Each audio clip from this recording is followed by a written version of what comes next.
ichichika na rin natin sa kanila na noong 2022 pa pala raw, nagsimula yung Iris at Sian Lee. Ha? 2022. So, hindi natin alam kung sila na ba or magkaibigan lamang or na getting to know each other stage lamang sila or na alam mo na may something was happening na ganon. Oo. Hindi natin alam ano.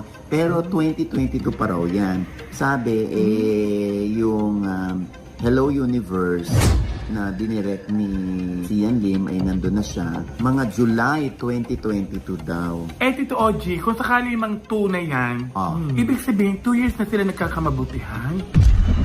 Tanong yan Diyosa hindi yan affirmation. Kaya nga po, 2 years. Oo. So hindi ko alam. Promise. Kasi baka